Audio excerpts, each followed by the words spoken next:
сіздердің жиі қолданатын сөздеріңізді бүгін дайындап келдік. Тамашалаңыз.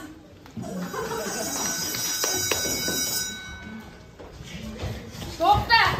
Қайда кіріп атсыңдар? Сыныптан шығып, қайдадан кіріңдер?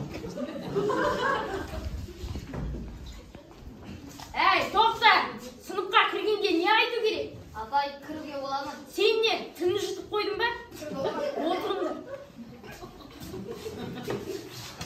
Ал, кім бізге бүгін үй жұмысын айтып береді? Апай, мен дәптерім сөйтіп кеттім. Қалай сендер үйде бастарында ұмытып кеткен жоқсыңдар? Дәптер деген баланың бет әлпеті сияқты. Ал Махамбет, дұрыс, сен айт бүгінгі сабақ.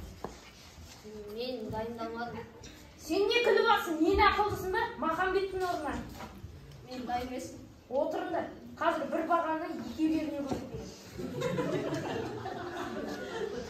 Ұмытып қалдым. Қазір шығам, есік ашық, шуламаңдар, барлығы естіледі.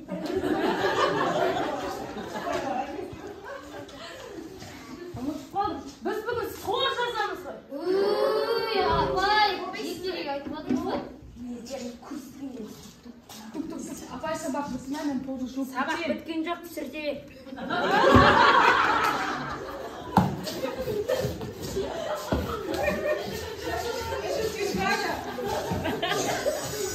Тоқта, отырыңдар!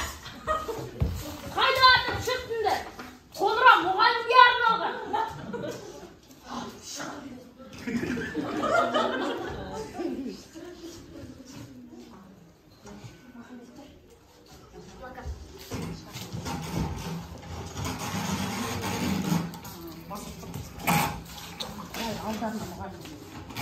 Мына плакатта сіздердің жиі қолданатын сөздеріңіз жазылған.